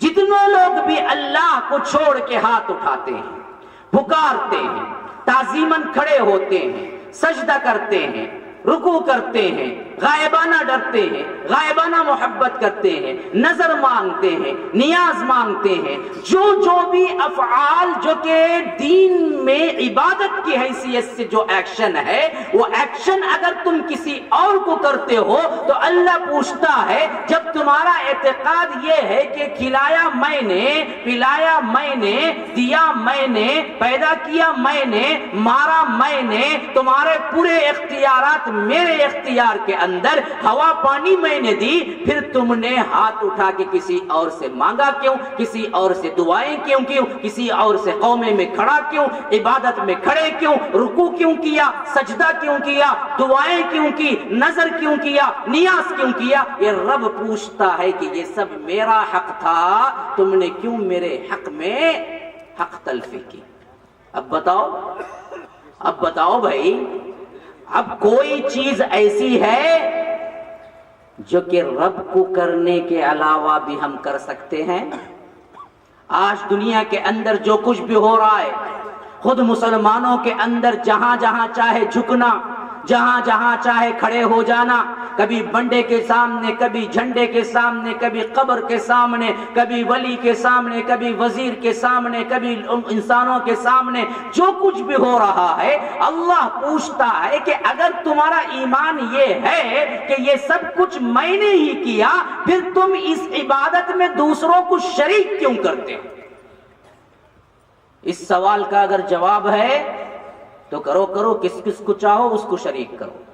اگر جواب نہیں ہے نا، یاد رکھو پھر تو توبہ کر کے عبادت سیکھ لو کہ رب العالمین کی ہی عبادت کرنی ہے، کسی اور کی نہیں۔ کیسے عبادت؟ ہاتھ باندھ کے کھڑا ہونا عبادت۔ تو یاد رکھیے، دنیا کی کسی بھی چیز، کسی بھی مخلوق، کسی بھی ولی، کسی بھی پیر، کسی بھی درگاہ، کسی بھی نبی کے سامنے ہاتھ باندھ کے کھڑا نہیں ہوا جا سکتا۔ رکوع اللہ کے لیے، کائنات میں کسی اور کے لیے رکوع نہیں کیا جا سکتا۔ سجدہ اللہ کے لیے، کائنات میں کسی اور کے لیے سجدہ نہیں کیا جا سکتا۔ نظر اللہ کے لیے، کائنات میں کسی اور کے لیے نظر نہیں ہو سکتی۔ نیاز دینا اللہ کے لیے، کائنات میں کسی اور کے لیے نیاز نہیں ہو سکتی۔ غائبانہ ڈرنا اللہ کے لیے، کائنات میں کبھی کسی کے لیے غائبانہ ڈرنا ہو نہیں سکتا۔ غائبانہ محبت اللہ کے لیے، کائنات میں کسی اور کے لیے غائبانہ محبت نہیں ہو سکتی۔ رب العالمین کا یہ حق ہے کہ اسی سے ڈرے، اسی کی عبادت کرے، اسی کو پوجے، اسی کے سامنے کھڑے ہوں، اسی کے لیے سجدہ، اسی کے لیے قومہ، اسی کے لیے رکوع، اسی کے لیے سجود، اسی کے لیے پکارنا، اسی کے لیے نظر، اسی کے لیے نیاز۔ یہ رب العالمین واحد ہے جس کے سامنے تم یہ عبادتیں کر سکتے ہو۔ اسی عبادت کا نام اللہ تبارک و تعالی کی توحید ہے۔ آؤ اپنے رب کی عبادت سیکھیں۔ رب تو مان لیا، رب کو تو میں نے ثابت کیا کہ کیسے ماننا ہے، عبادت کو اب کیسے کرنا ہے یہ بھی سمجھ لیجئے۔ یہ نقطہ سب سے اہم ہے۔ آدھا مسئلہ رب کو صحیح مان لینے میں زندگی کا ہو گیا، آدھا مسئلہ رب کو صحیح مان لیے تو زندگی کا ہو گیا، آدھا مسئلہ صحیح عبادت کر لیے تو پورا آدھا آدھا مل کے 100% دنیا میں بھی کامیاب، آخرت میں بھی کامیاب۔ آدھا میں نے بتا دیا، اللہ تبارک و تعالی کو ماننا۔ کیسے ماننا؟ ربوبیت میں وہ تنہا ہے، کوئی اس میں شریک نہیں۔ اب یہ ماننا الوہیت میں بھی وہ تنہا ہے، کوئی اس میں شریک نہیں۔ کیوں؟ رب کا حق ہے کہ اسی کے لیے سجدہ کریں، اسی سے مدد مانگیں، اسی کے لیے عبادت کریں۔ ہم جو پڑھتے ہیں نا ہر روز نماز کی ہر رکعت سورہ فاتحہ، اس میں رب نے یہ تقسیم کر کے تمہارے لیے دعا کے طور پہ دے دی، کہا کہ تم سب مل کے کہو۔ کیا کہو جی؟ ایاک نعبد و ایاک نستعین۔ اے اللہ ہم تیری ہی عبادت کرتے ہیں اور تجھ ہی سے مدد مانگتے ہیں، مانگتے رہیں گے، مانگا۔ تینوں ٹینس اس کے اندر شامل ہیں۔ اور یہ صیغہ ایسے بھی آ سکتا تھا، نعبدک و نستعینک، ہم تیری عبادت کرتے ہیں اور تجھی سے مدد مانگتے ہیں۔ لیکن اس کے ترجمے میں کیا نہیں ہوتا، ہی کا لفظ نہیں آتا جس کے اندر پکڑ ہوتی. کوئی بندہ آیا گھر میں، آپ پوچھے کیا لیں گے جی، کافی یا چائے؟ کافی جی. نہیں بھائی چائے بھی. ہاں چلو بھائی چائے بھی. اگر کوئی بندہ آیا، آپ پوچھے کیا لیں گے، کافی یا چائے؟ وہ بولا کہ میں چائے ہی پیوں گا. اور آپ پوچھے کافی پیں گے؟ جی. میں بولا نہیں چائے ہی پیوں گا. ہی کا لفظ کیا کرتا ہے، تخصیص کر دیتا ہے کہ اس کے علاوہ کچھ نہیں. اسی کے لیے عربی میں ایا کا استعمال ہوتا ہے. اگر ایا کا نہ آتا اس آیت میں تو ترجمہ ہوتا ہم تیری عبادت کرتے ہیں اور تجھ سے مدد مانگتے ہیں. نعبدک ونستعینک. نہیں نہیں نہیں، رب العالمین نے جب اتارا تو کیوں ایسا اتارا؟ کہا کہ تم کیسے کہو ایاک نعبد و ایاک نستعین، ہم تیری ہی. ہاں جب ہی آ گیا بھی کا سوال نہیں. ہاں کوئی عورت اپنے شوہر سے کہے میں تیری ہی بیوی ہوں، وہ لا کے کیا کرے گا؟ نیکلیس لا کے دے کے، ہاتھ میں مٹھائی رکھے، بڑے پیار سے کہے گا واقعتاً تو میری ہی ہے. یہی کہے کہ میں تیری بھی ہوں، ہاں جی چھوڑے گا وہ؟ ہاں ہی اور بھی میں فرق دیکھا آپ نے؟ ہاں یہی وہ لفظ ہے، اے اللہ ہم تیری ہی عبادت کرتے ہیں، تیری بھی نہیں. تیری بھی بولے تو اللہ بولتا ہے جاؤ اسی کے پاس چلے جاؤ جس کی بھیگ لے کے آپ گئے تھے. اب میرا کچھ نہیں ہے، میں تمہیں کیا ہے اپنا بندہ ہی نہیں شریک کرتا، تمہیں میری جنت ہی نہیں ہے، تمہارے لیے دائمی جہنم ہے، میری جنت کے مستحق ہی نہیں ہو. اگر یہ ایک گناہ چھوڑ کے تم 1,00,000 گناہ لے کے آؤ پھر بھی میں کہوں گا میرا بندہ ہے، اور چاہے تو میں بغیر عذاب کی بھی تمہیں جنت دوں گا. اللہ کے رسول صلی اللہ علیہ وسلم نے فرمایا اگر لا الہ الا اللہ محمد الرسول اللہ کی جس نے گواہی دی اور اس توحید پہ قائم رہا، پھر اس کے بعد کچھ بھی گناہ کر لے، اللہ تبارک و تعالی اسے ایک نہ ایک دن جنت میں داخل ضرور کرے گا. تو پاس میں ابو ذر جیسے صحابی تھے جو کہ بڑے ہی عباد و زہاد صحابہ میں شمار ہوتے تھے. انہوں نے کہا اے اللہ کے رسول وَإِن زَنَا وَإِن سَرَقَ، اللہ کے رسول کیا وہ زانی اور چور رہا تو بھی جائیں گا جنت میں؟ کہا کہ وَإِن زَنَا وَإِن سَرَقَ، ہاں وہ چور ہو یا زانی ہو تب بھی جائے گا. تو حضرت ابو ذر کو سمجھ نہیں آ رہا تھا اتنا بڑا گناہ پھر بھی جنت جائے گا وہ ایک نہ ایک دن. تو انہوں نے پھر پوچھا وَإِن زَنَا وَإِن سَرَقَ، اللہ کے رسول کیا وہ چور اور زانی ہوگا تب بھی؟ کہا کہ ہاں وَإِن زَنَا وَإِن سَرَقَ. پھر انہوں نے پوچھا اللہ کے رسول کیا کہہ رہے ہیں آپ، ظالم چور اور اس کے ساتھ زانی وہ بھی جائے گا؟ کہا کہ وَإِن زَنَا وَإِن سَرَقَ، ہاں جائے گا. اگر ابو ذر کو ناگوار کتنا ہی ہو لیکن جائے گا وہ جنت میں ضرور بھی ضرور. 1,00,000 گناہ کر کے آ جاؤ، یہ ایک گناہ نہ نہیں. اللہ کہتا ہے لو اتیتنی بقراب الارض خطایا، حدیث قدسی ہے، اللہ ڈائریکٹ مخاطب کرتا ہے. لو اتیتنی بقراب الارض خطایا ثم لقیتنی لا تشرک بی شیئا لاتیتک بقرابها مغفرہ.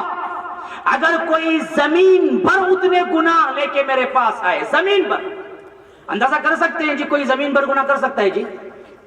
ہاں کوئی زمین بھر اتنا گناہ کر سکتا ہے؟ کون کیا ہوگا آج تک؟ ہاں جی اللہ تبارک و تعالی مثال دے کے سمجھا رہا ہے. کوئی زمین بھر اتنا گناہ لے کے بھی میرے پاس آئے اور اس میں اس نے شرک نہ کیا ہو، مجھے ہی مانا ہو، توحید پہ قائم رہا ہو، لَأَتَيْتُكَ بِقُرَابِهَا مَغْفِرَةً، میں بھی زمین بھر اتنا کے ساتھ اس سے ملوں گا. ہاں لو اتیتنی عنان السماء، جس کے گناہ آسمان کی چھت تک چھو جائے. کر سکتا ہے جی کوئی گناہ اتنا کہ جو آسمان کی چھت تک پہنچ جائے؟ اتنا گناہ کوئی کر سکتا ہے؟ اللہ کے رسول کہتے ہیں حدیث قدسی کے الفاظ ہیں لو اتیتنی عنان السماء ثم استغفرتنی غفرت لك فلا ابالی.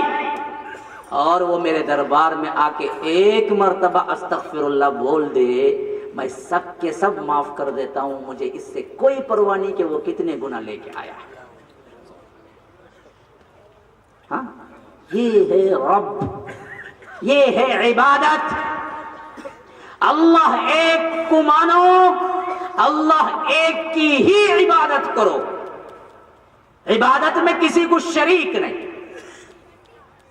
کیا عبادت ہے مولوی صاحب؟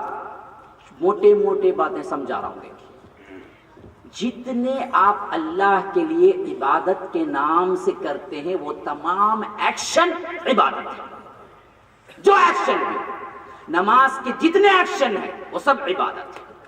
کھڑا ہونا، رکوع، سجدہ، دعا، لوگ سمجھتے دعا اشنا بھائی کرتے ہی ہمیں، دعا غلطی۔ اللہ کے رسول نے فرمایا الدعاء هو العبادہ، دعا ہی عبادت ہے۔ اور دوسری حدیث میں فرمایا کہ الدعاء مخ العبادہ، دعا عبادت کا مغز ہے۔ تو دعا کسی اور سے نہیں، صرف رب العالمین سے ہی دعا کر سکتے، وہ عبادت ہے۔ وہ ذبح صرف اللہ تبارک و تعالی کے لیے ہی کاٹ سکتے ہیں، کیوں؟ یہ عبادت ہے۔ فصل لربک وانحر، نماز پڑھیے آپ اپنے رب کے لیے اور عبادت کیجئے۔ عبادت یہ صرف اور صرف اللہ تبارک و تعالی کے لیے ہے۔ اور اسی طرح نظر، اور اسی طرح کیا ہے؟ غائبانہ۔ لوگ بولتے فلاں نہیں کرے تو کیا ہو جائیں گی، کہتے فلاں ولی کی لجت ہو جائیں گی، کہتے رے مر جائیں گا، رے فاتحہ نہیں کرتے۔ یہ جو ڈرنا ہے نا غائبانہ، یہ صرف اور صرف رب کے لیے ہی ہے، کسی اور انسان کے لیے نہیں ہے۔ یہ غائبانہ ڈر یہ بھی عبادت ہے۔ عبادت کے جتنے مراسم ہیں ان سب میں اس کو ایکتا جاننا یہ عبادت ہے۔ اور اسی کے لیے رب العالمین نے ہمیں پیدا کیا ہے۔ ہمیں کیوں پیدا کیا بھائی؟ مجمع یا تو سو گیا، یا تو کھانے لگ گیا، یا پینے لگ گیا۔ یہاں بولنے والے کو کچھ ملتا نہیں ہے، بیٹھ کے سننے والوں کو بہت کچھ ملتا ہے۔ میں بھی وہاں بیٹھنا چاہیے۔ ہاں جی، تو یہاں توجہ دو۔ اللہ تبارک و تعالی نے کیوں پیدا کیا انسان کو؟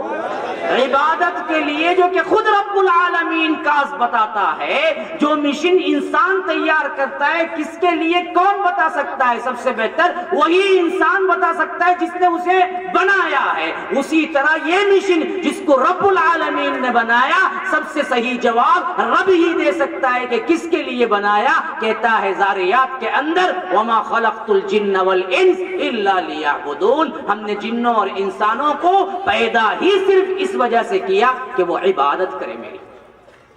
اب ہمیں کیا بولتے؟ نہیں نہیں، کھانے کے واسطے پیدا کرے، خالی کنڈا کو۔ اگر ایسا ہوتا تو ہمارے سے پاورفل کون جی؟ ہاتھی، انہیں زیادہ کھاتا۔ خالی شادی کرنا، بچے جننا چاہتا تو ہمارے سے برتر کون معلوم؟ کتا۔ ہاں، بہت بچے ڈالتا ہوں، نسل بہت بڑی کی اس کی۔ ہاں، اگر احساس کے اندر، شعور کے اندر بھی ہم سمجھتے کہ اس کے لیے پیدا کیا، تو اس میں بھی کتا آتا ہے۔ آپ دیکھیے بو سونگ کے پولیس والے استعمال کیوں کرتے؟ اس کو احساس اتنا حساس بنایا اللہ، اس کی بو سونگ کے وہ کروڑوں میل دور کا فاصلہ طے کر کے بتاتا کہ وہ بو یہاں پر بھی ہے۔ حتیٰ کہ بعض سائنٹسٹ تو کہتے ہیں کہ زلزلہ آنے سے کئی منٹ پہلے کتے کو معلوم ہوتا ہے کہ یہاں زلزلہ آتا ہے، یہ حس اس کے پاس زیادہ ہے۔ ہاں، آپ کہتے ہیں کہ نہیں نہیں ہمیں دیکھنے کے لیے بنایا، اچھی اچھی صورتوں کو ڈانس گینس، تو بندر سب سے زیادہ ناچتا۔ ہاں، اس میں کوئی امتیاز نہیں ہے۔ ہماری ہر صفت میں یاد رکھیے کوئی نہ کوئی ہم سے بڑا ہوا ہے جانوروں میں۔ یہ سب اصل میں کیا نہیں ہے؟ ہمارا کاز ہی نہیں ہے پیدا کرنے کا۔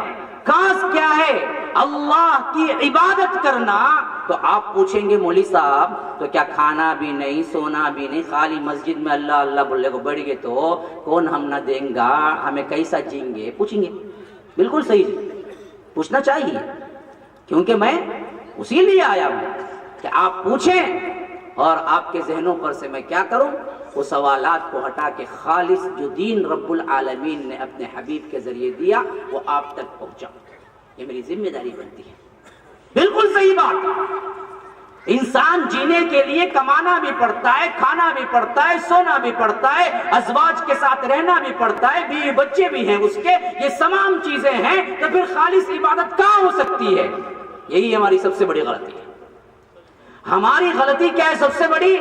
ہم نے عبادت کا معنی بہت مختصر لے لیا کہ نماز، روزہ، حج، زکوٰۃ، اس طرح کے خاص مراسم عبودیت صرف عبادت سمجھ لی، حالانکہ انسان کی کل زندگی عبادت ہے.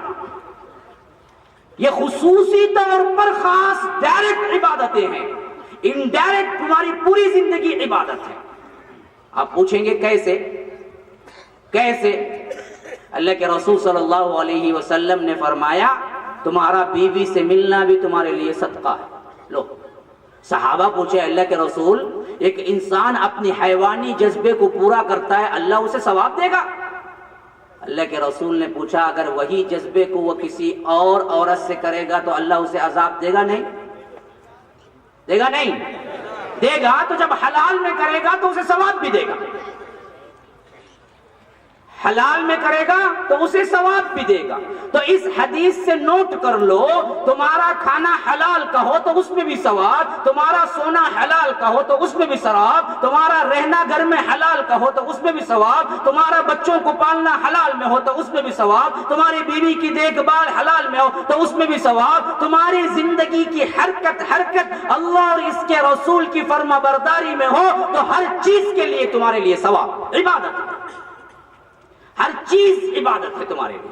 تمہارا کھانا عبادت ہے اگر تم بسم اللہ پڑھ کے کھاؤ، تمہارا سونا عبادت ہے اگر تم بسمک اللہم اموت واحیا کر کے سو، تمہارا اٹھنا عبادت ہے اگر تم اٹھ کے الحمدللہ الذی احیانا بعد ما اماتنا والیہ النشور کہو. تمہاری ہر حرکت، تمہاری ہر جنبش اگر وہ رب اور رسول کے لائے ہوئے دین کے خلاف نہ ہو تو عبادت ہے، عبادت ہے، عبادت ہے. یہی عبادت پوری زندگی میں اللہ تبارک و تعالی کی کرنی ہے. کبھی معصیت نہ کرو. ذکر اذکار کی پابندی کیوں رکھی اللہ کے رسول نے؟ اسی لیے کہ ہر چیز عبادت بن جائے. بیت الخلا جاتے ہیں تو وہاں بھی بسم اللہ آیا ہے. اللہ کے رسول کہتے ہیں کہ جو بسم اللہ پڑھ کے داخل نہیں ہوتا شیطان ڈائریکٹ اس کو دیکھتا ہے. دوسرے حدیث کے الفاظ ہیں شیطان اس کی شرمگاہ سے کھیلتا ہے. ہاں، جتنی بیماریاں آتے نا، آسے پکڑ لیا، انہیں ہو گیا، بکواس بکتا، دیوانہ ہوگا، کئی کو نہ سوتے وقت بسم اللہ بولتا نہ بیت الخلا جاتے وقت، کیونکہ وہاں چنے رہتا سو اس کا دوست جا کو پورے بیمارہ محلے کو آتا. بعد میں تم اگر بول کے جاتے تو اللہ حفاظت کر دیتا. اللہ تبارک و تعالی کیا ہے؟ شیطان کو پردے میں رکھتا. اللہ کے رسول صلی اللہ علیہ وسلم نے فرمایا بیوی سے ملتے وقت بھی بسم اللہ بولو. بسم اللہ کہاں بولنا ہے؟ دیکھو، بیوی سے ملتے وقت بھی بسم اللہ بولو، کھاتے وقت بسم اللہ بولو، بیت الخلا جاتے وقت بسم اللہ بولو. اللہ کے نام کے ساتھ ہر چیز کرو، وہ چیز عبادت ہے. کیوں؟ یہ بسم اللہ ایک ایسا طریقہ اور نسخہ انسان یہ کہہ کے کبھی برائی کر ہی نہیں سکتا. بعض لوگ بولتے مولوی صاحب کیا بولتے ہیں تمہیں، سگریٹ مکروہ کی حرام کی؟ نہیں با حرام نہیں نا، انہوں بولے نا وہ مولوی صاحب مکروچ کہتے نا. اچھا با اوکے، میں بھی مان لیا. تو کیا کر، مسجد میں پہلی صف میں بیٹھ کو سگریٹ نکال کو بسم اللہ بول کو پی کو دکھا مجھے. ہاں میں بھی مان لیتا. بسم اللہ بولو کون بھی آج تک سگریٹ پیا ہے؟ ہاں جی، پھر تو مان لے. زیادہ بحثہ نہیں، زیادہ باتہ نہیں، زیادہ دلیلہ نہیں، سیدھی سیدھی بات جو آپ کو سمجھ میں آئی وہ میں نے دے دی. کیونکہ بسم اللہ ایک ایسا کیا ہے، رکاوٹ ہے، ایک ایسی چیز ہے، ایسا نسخہ ہے، بندہ کوئی عمل برا کر ہی نہیں سکتا، اچھا ہی کرے گا. بسم اللہ پکچر ڈالیں گے جی، لاؤ جی ڈی وی ڈی، بولیں گے تمہیں؟ نہیں بولیں گے. کیسا بولیں گے؟ حرام کریے. بسم اللہ آؤ جی شراب پئیں گے، بولیں گے کون تم؟ نہیں بول سکتا. اس لیے اللہ تبارک و تعالیٰ نے اپنے حبیب کے ذریعے جو زندگی دی اس کا اٹھان پورا بسم اللہ میں. ہر وہ بسم اللہ کر کے تم شروع کرتے ہو تو کہتے ہیں اللہ کے رسول عبادت ہے. حتیٰ کہ تمہارے بیوی سے ملنا بھی عبادت ہے۔ تو ایک عبادت وہ ہے جو ڈائریکٹ ہے، نماز، روزہ، حج، زکوٰۃ، عمرہ، یہ سب۔ ایک ہے انڈائریکٹ عبادت جو کہ کل تمہاری زندگی ہے۔ اسی لیے شیخ الاسلام امام ابن تیمیہ رحمہ اللہ عبادت کی بڑی بہترین تشریح کیے ہیں۔ اس طرح علمی بات ہے، لیکن جو کیا ہے اسٹوڈنٹ طبقہ ہے، جو علمی لوگ ذوق رکھتے ہیں، ان کے لیے بتا دے رہا ہوں کہ ان کے لیے بھی نصیحتیں مل جائیں۔ انہوں نے فرمایا کہ العبادت اسم جامع لکل ما یحبہ اللہ ویرضاہ من الاقوال الظاہرۃ والباطنہ۔ بہترین تعریف، بہترین ڈیفینیشن امام ابن تیمیہ رحمہ اللہ نے فرمایا، عبادت ایک ایسا جامع نام ہے۔ عبادت بولے تو کیا؟ عبادت ایک ایسا جامع نام ہے لِكُلِّ مَا يُحِبُّهُ اللَّهُ وَيَرْضَاهُ، ہر وہ کام جو اللہ کی رضا اور اللہ کی محبت کے لیے کیا جائے، خواہ وہ دکھنے والا ہو نہ دکھنے والا ہو، خواہ وہ ظاہر میں ہو یا باطن میں ہو، خواہ وہ قول ہو یا عمل ہو، ہر وہ چیز جس میں اللہ کی رضا شامل ہے وہ عبادت ہے۔ جو کچھ بھی ہے سب کا سب کیا ہے؟ عبادت ہے۔ اب آئیے اگلے کنڈیشن پہ۔ اس عبادت میں بھائی میرے پاس کتنا وقت ہے؟ ہاں بھائی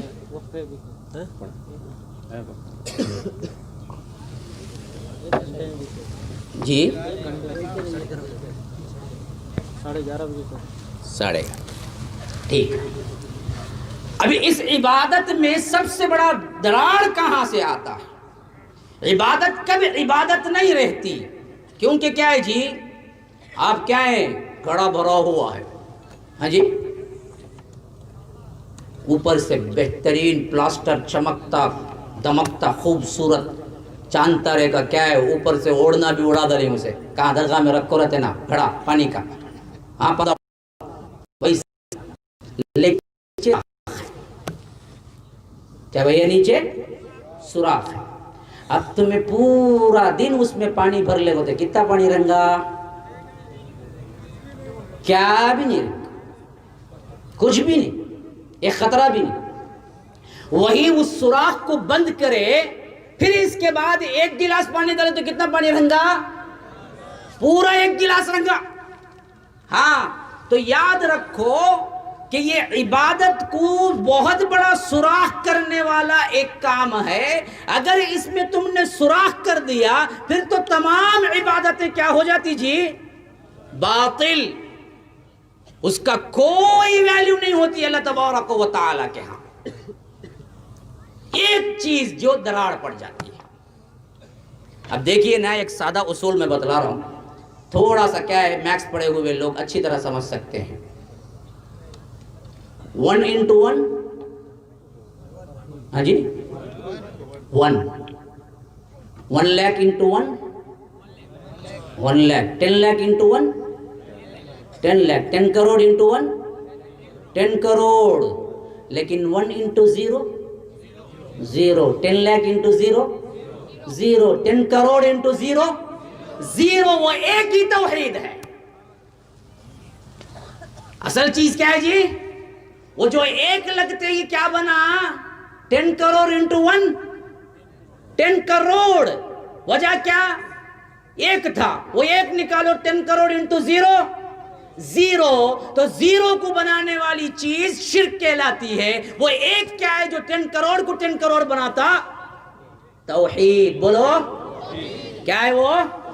توحید۔ تو توحید کو پکڑو، شرک سے اجتناب کرو۔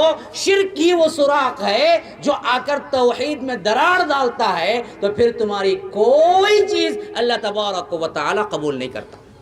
اب اس کی مثال ہمیشہ یاد رکھ لینا، کیونکہ کیا ہے، گمراہ فرقے اور کمزور ایمان والوں کو ایسے ویسے چکر دے کے ان کو مغالطے میں ڈالنے کا معاملہ بہت عام ہے۔ اور اس میں شکار کون ہوتے؟ بولو سب سے پہلے ہماری عورتیں اور بہنیں۔ بہت جلدی کون سے جھنڈے کرنے بھی جاؤ، مرد دیکھ رہا تو انہوں 10 رنگے، کون سے مشائخ کرنے بھی جاؤ، ایک جنا مرد گیا کا تو انہوں 10 جنے رنگے پیچھے۔ اسی وجہ سے یہ توہم پرستی کا معاملہ اتنا بڑا کہ اللہ کے رسول صلی اللہ علیہ وسلم نے بھی فرمایا، جب دجال جو سب سے بڑا کیا ہے میوزیشین ہوگا، سب سے بڑا کیا ہے کرامت بول کے لے کے آئیں گا، آسمان کو دیکھ کو بارش برسو گا تو برسیں گی، زمین کو دیکھ کو خزانے نکالو گا تو نکالیں گے، خزانوں کو حکم دیں گا میرے پیچھے چلو گا تو چلیں گے۔ اتنے بڑے بڑے کرامات بول کے جو پیش کریں گا، اس کی سب سے زیادہ اتباع کرنے والی اللہ کے رسول نے فرمایا مرد نہیں عورتیں ہوں گے، 70,000 عورتیں اس کی پیروی کریں گے۔ جلدی متاثر ہونے والی شخصیات عورتیں ہیں، انہیں ذرا کان کھول کے سن لینا چاہیے۔ 3 بڑے واقعات ہیں جو عبادت کو سوراخ کیسے کرتے ہیں، اور یہ سوراخ کی وجہ سے اللہ کوئی عمل قبول نہیں کرتا، یہ ثابت کرنے کے لیے 3 اہم واقعات میں بول رہا ہوں آپ کو۔ اگر ہو سکے تو تینوں کے تینوں یاد کر لو، نہیں تو ایک تو کم از کم یاد کر لو، کیونکہ واقعات کو یاد کرنے میں کوئی مسئلہ نہیں ہوتا۔ سب سے پہلا واقعہ، اللہ تبارک و تعالی نے حضرت نوح علیہ السلام کو بھیجا۔ پتہ ہے انہوں نے کتنی محنت کی، تم اندازہ نہیں کر سکتے۔ ہماری پوری عمریں ملا کے کتنے جو ہوتے ہیں، 60 تک پہنچا تو بہت زیادہ ہے زمانے میں، 70 70 کا تو کون تبھی 100 میں ایک رنگا۔ اب اگلی ہماری نسل آتی نا، انہیں 50 سے بھی آگے جاتی نہیں دستا، کیونکہ 40 میں جب بلڈ پریشر، شوگر، نلی نلا سب آ جاتا، اسے پہلے بستر پہ ڈال ڈالتا، اس کے بعد ایک 10 سال ادھر ادھر لیٹا گیٹا تو مر جاتا، نہیں تو کیا ہے کینسر کینسر میں آ جاتا، نہیں تو گردے پھیلی ہے۔ ہاں تو ہماری زندگی تو اس سے بھی لمبی نہیں ہو سکتی، بہت مشکل ہے آج کے زمانے میں۔ جو ملاوٹ کا کھانا کھاتی، ماشاءاللہ آپ لوگ تو کیا ہیں، گاؤں میں ہے اچھا کھانا ملے گا، چنئی میں تو نہیں ملتا، سب میں ملاوٹ ہے۔ تو غرض کے میں بیان کر رہا ہوں کہ ہماری زندگی کل 100 نہیں پہنچ سکتی۔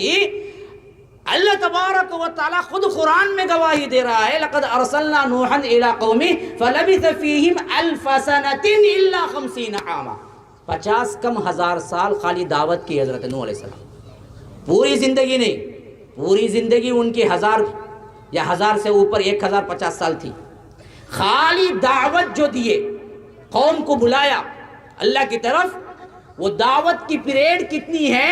اللہ کہتا ہے کہ 950 سال، فَلَبِثَ فِيهِمْ 1000 سَنَةٍ إِلَّا 50 عَامًا، 50 کم ہزار سال وہ دعوت دیتے رہے۔ اور دعوت بھی کیسے دیے؟ آج ٹھنڈ ہے نکو بھائی، آج تو ہوں گا نہیں کیا بھی کرنے، سما دیکھیں گے، ایسا نہیں، رات دن دیے۔ سورہ نوح میں فرماتا ہے انی دعوت قومی لیلا ونہارا فلم یزدہم دعائی الا فرارا، اللہ میں رات دن ان کو بلاتا رہا، ان کو بلاتا رہا، ان کو بلاتا رہا۔ ایسی دعوت، ایسے اللہ تبارک و تعالی کے مقرب ترین بندے حضرت نوح کو نوح نام کیوں پڑا پتہ ہے؟ نوحہ کہتے ہیں اصل میں رونے کو۔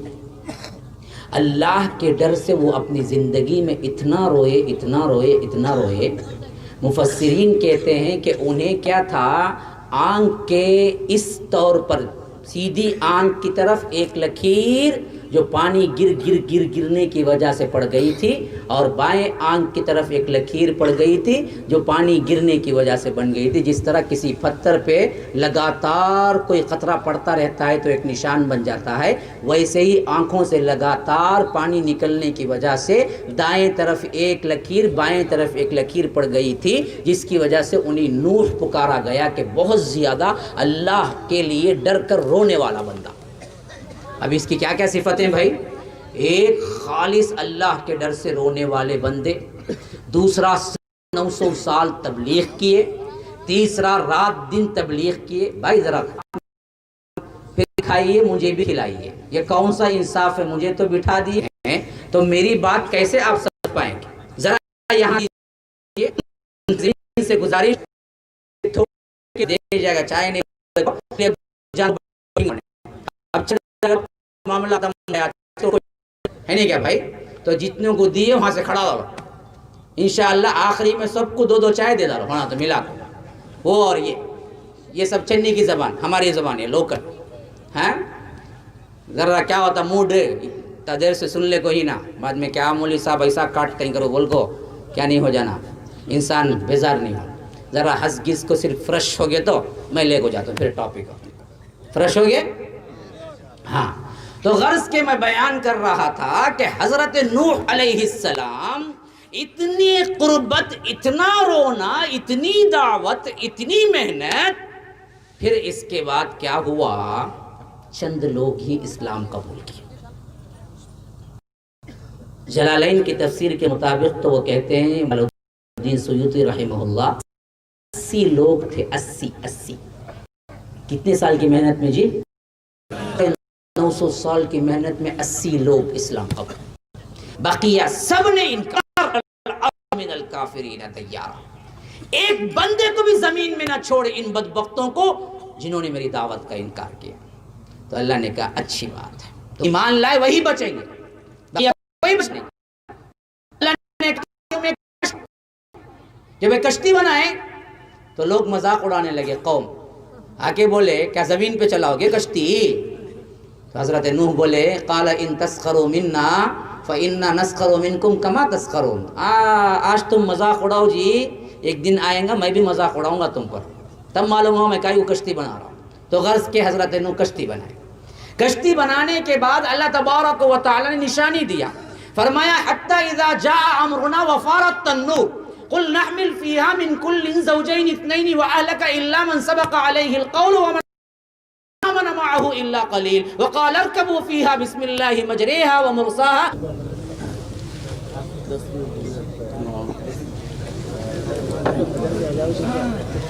دیکھیے بھائی، آپ کا جذبہ بہت قابل قدر ہے، مبارکباد ہے، اور میرے لیے بڑی خوشی کا موقع ہے، لیکن مجلس کے آداب ہوتے ہیں، ذمہ دار سجاتے ہیں، ذمہ داری انہی کے اوپر ہے، اور ان کے ایما پر ہی میں گفتگو کر سکتا ہوں۔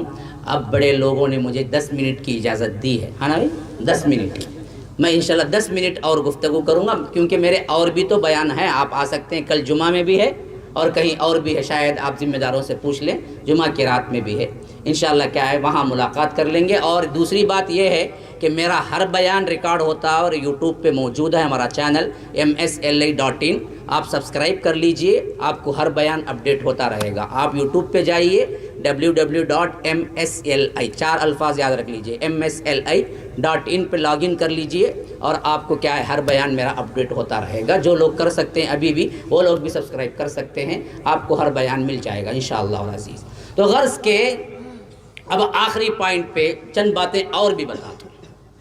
ایک تو ہم نے یہ سیکھا رب کون ہے، دوسرا ہم نے یہ سیکھا عبادت کیا ہے، تیسرا ہم نے یہ سیکھا کہ عبادت کے نواقض، توڑنے والی چیزیں، کبھی عبادت نہیں رہتی۔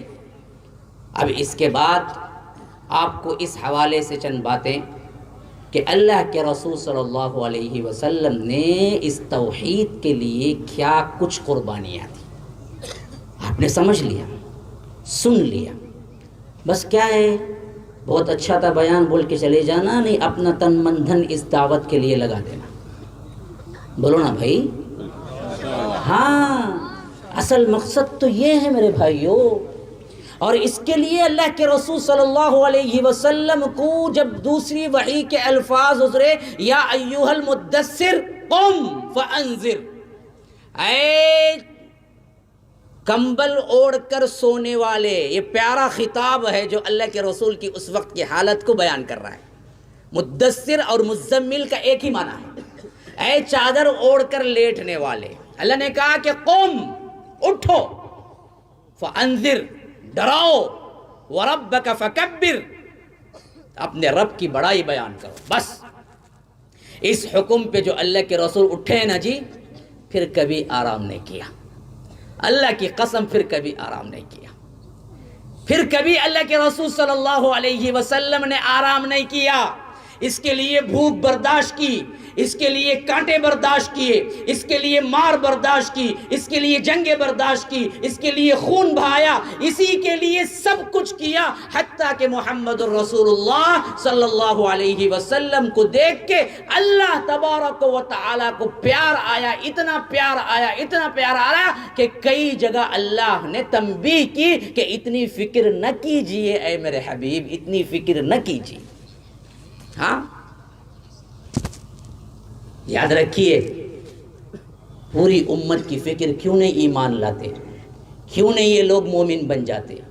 ایسی فکر کی اللہ کہتا ہے فَلَعَلَّكَ بَاخِعٌ نَفْسَكَ عَلَىٰ آثَارِهِمْ إِن لَّمْ يُؤْمِنُوا بِهَٰذَا الْحَدِيثِ أَسَفًا کہ اللہ کے رسول آپ شاید اپنے آپ کو ہلاک کر لیں گے اس غم میں کہ یہ لوگ ایمان کیوں نہیں لاتے.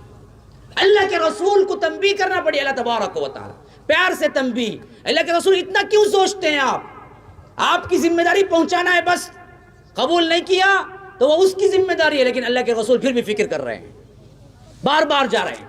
ابو جہل کا دروازہ کھٹکھٹا ہے، ابو لہب کا دروازہ کھٹکھٹا رہا ہے. حالانکہ یہ بدبخت رات ہوتی اللہ کے رسول صلی اللہ علیہ وسلم نماز کے لیے کھڑے ہوتے تو اوپر سے کچرا پھینکتا. کچرا کبھی کبھی کھانا پک رہا ہوتا تو وہ پوری غلاظت کھانے میں آ کے گرتی تھی. رحیق المختوم سیرت کا جو سب سے پہلا انعام لینے والی تفسیر کی کتاب، سیرت کی کتاب، علامہ صفی الرحمن مبارک پوری لکھتے ہیں کہ اللہ کے رسول اس کی ایذا سے بچنے کے لیے اپنے گھر کے اوپر ایک چھپر بنا لیا تھا، کیونکہ یہ بدبخت پڑوسی تھا اور اللہ کے رسول نماز کو کھڑتے تھے تو اوپر سے کنکریاں اور پتھر اور کچرا پھینکتا تھا. ہاں یہ برداشت کیا اللہ کے رسول نے، حتیٰ کہ اللہ تبارک و تعالی شعراء کی دوسری آیت میں کہتا ہے فَلَعَلَّكَ بَاخِعٌ نَفْسَكَ أَلَّا يَكُونُوا مُؤْمِنِينَ. اے اللہ کے رسول صلی اللہ علیہ وسلم آپ ہلاک کر لیں گے اپنے آپ کو کہ یہ لوگ کیوں ایمان نہیں لاتے. سوچتے اس دعوت و توحید کو اللہ کے رسول صلی اللہ علیہ وسلم جب لے کے نکلے تنہا تھے، سوائے اللہ کے سہارے کے کچھ نہیں تھا. اللہ کے رسول نے سب کو بلایا، کھلایا، پھر پوچھا کون میرا ساتھ دینے والا ہے؟ ایک اللہ کو مانو. یا ایھا الناس انکم لتموتون کما تنامون وتبعثون کما تستيقظون وتحاسبون بما تعملون ثم انها لجنت ابدا او نار ابدا. اے لوگو سنو، جس طرح تم روز سوتے ہو ایسے ہی ایک دن مر جاؤ گے، جس طرح تم روز صبح اٹھتے ہو ایسے ہی تم ایک دن قبروں سے اٹھائے جاؤ گے، پھر تمہارے اعمال کا حساب کیا جائے گا. اگر تمہارے اعمال اچھے ہیں تو تمہیں جنت ملے گی، یا نہیں تو دائمی جہنمی ملے گی. یاد رکھو، مجھے قبول کرو رسول کی حیثیت سے. تو ابو جہل نے مذاق اڑاتے ہوئے کہا کہ اس کے لیے آپ نے بلایا؟ حضرت علی ایک چھوٹے بچے تھے 10 سال کے اس وقت، جو اٹھ کے کھڑے ہو کے کہا کہ اللہ کے رسول میں ساتھ دیتا ہوں. تو ابو جہل اور ابو لہب ہنستے ہوئے چلے گئے کہ اس بچے سے کیا ہونے والا ہے. ان بدبختوں کو کیا معلوم تھا کہ آج چل کے پوری کائنات میں اللہ اور اس کے رسول کی آواز گونجنے والی ہے اور گونجے گی. اللہ کے رسول نے فرمایا کہ قیامت قائم نہ ہوگی اس وقت تک جب تک کہ خیمہ کے اندر، جھوپڑی کے اندر، کچے اینٹوں کے گھروں کے اندر تک اس اسلام کو داخل نہ کر دے اللہ تبارک و تعالی. یہ ہو کر رہنے والا ہے اور ہوا، پھر ہوگا. اللہ کے رسول صلی اللہ علیہ وسلم نے پھر جب یہ آیت اتری وَأَنذِرْ عَشِيرَتَكَ الْأَقْرَبِينَ، پھر اس کے بعد اللہ تبارک و تعالی نے صاف کہا کہ آپ برملا لوگوں کو ڈرائیے. تو ایک پہاڑ تھا صفا کے نام سے، وہاں پر اللہ کے رسول کھڑے ہو گئے اور کہا یا صباحا. یہ دراصل کیا تھی؟ سائرن کی نشانی تھی. جیسے ایمبولینس کی ایک آواز ہوتی ہے تو آپ لوگ سمجھ جاتے ہیں حادثہ ہو گیا ہے، راستہ چھوڑ دینا ہے. ایسے ہی اس زمانے میں عرب کے رواج کے مطابق جو بندہ یہ نعرہ لگاتا یا صباحا، اس کا مطلب ہے ہائے میری صبح. تو مطلب یہ ہوتا کہ کوئی جلدی واقعہ ہو گیا، جلدی سے جمع ہو، یہ دراصل مطلب ہوتا. تو اللہ کے رسول نے پکارا یا صباحا، ہائے صبح. تو لوگ جمع ہونا، اکٹھے ہونا شروع ہو گئے، سب کے سب آ گئے. کوئی نہیں آ سکتا تھا تو اپنے غلام کو بھیج دیا، اپنے کام والے کو بھیج دیا. جب سب اکٹھا ہو گئے تو اللہ کے رسول نے فرمایا لوگو دیکھو، میں اوپر کھڑا ہوا ہوں، تم نیچے کھڑے ہوئے، اور میں ادھر بھی دیکھ سکتا ہوں، پیچھے بھی دیکھ سکتا ہوں، لیکن تم صرف سامنے دیکھ سکتے ہو. اگر میں کہوں کہ میرے پیچھے ایک بہت بڑا لشکر تمہارے اوپر حملہ کرنے والے آنے والا ہے تو کیا تم مان لو گے؟ تو انہوں نے کیا جواب دیا پتہ ہے؟ ما جربناک الا صدقا، ما جربناک الا صدقا. کبھی ہم نے آپ کو جھوٹ بولتے نہیں دیکھا، ہم سچ مان لیں گے. تو اللہ کے رسول نے کہا کہ اس سے بھی بڑا عذاب آنے والا ہے تم پر.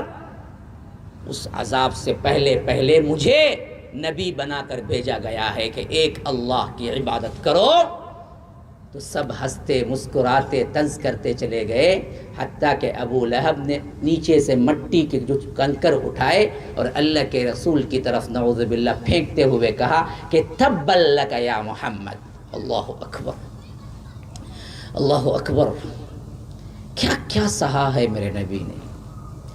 ہم تو ایک گالی بھی نہیں سہے اس اسلام کے لیے، پھر کس منہ سے تم مسلمان بولتے ہو؟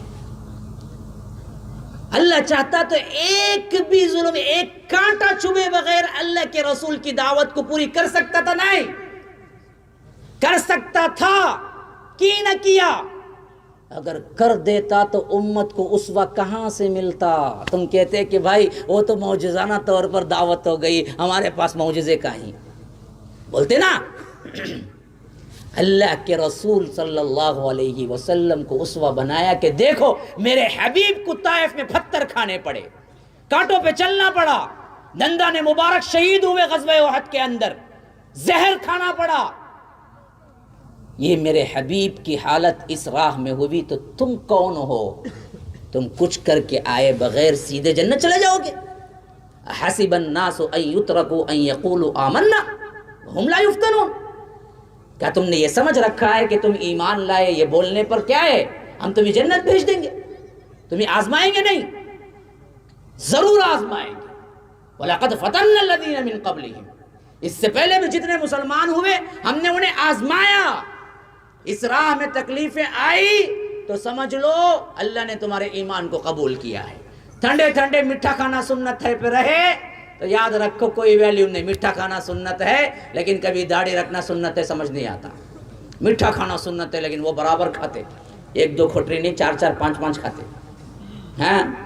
تو یاد رکھیے یہ نہیں کہا اس بدبخت نے تبا لک یا محمد، اس کے واسطے جمع کیا اے محمد غارت برباد ہو، نعوذ باللہ ثم نعوذ باللہ ثم نعوذ باللہ۔ اللہ کو اتنا غصہ آیا، یہی لفظ استعمال کر کے اللہ نے ابو لہب کے اوپر قیامت تک لعنت کر دی۔ سورہ لہب اترا، جو لفظ اس نے کہا کہ تبا لک یا محمد، اللہ نے ساتوں آسمانوں کے اوپر سے وحی نازل کی، تبت یدا ابی لہب و تب، اے اللہ کے رسول آپ کی ہلاکت نہیں، ابو لہب کے ہاتھ ٹوٹے اور وہ ہلاک ہو۔ جب جب یہ سورہ پڑھی جاتی ہے نماز میں تب تب اس کے اوپر لعنت ہوتی ہے۔ تو رسول کو تبا لک کہتا ہے، اللہ نے کہا کہ قیامت تک ایسی صورت کو رکھوں گا جس کے اوپر تجھے لعنت ہوتی رہے گی۔ کسی دشمنان اسلام کا نام قرآن میں نہیں آیا، یاد رکھو۔ ہزاروں دشمن ہوئے اللہ کے رسول کے، عتبہ بھی دشمن تھا، شیبہ بھی دشمن تھا، ربیعہ بھی دشمن تھا، ابو جہل بھی دشمن تھا، لیکن نام کسی کا نہیں آیا۔ ایک واحد دشمن ہے یہ بدبخت کا نام جو اللہ نے رکھا، تبت یدا ابی لہب و تب، ابو لہب کے ہاتھ ٹوٹے اور وہ ہلاک ہو۔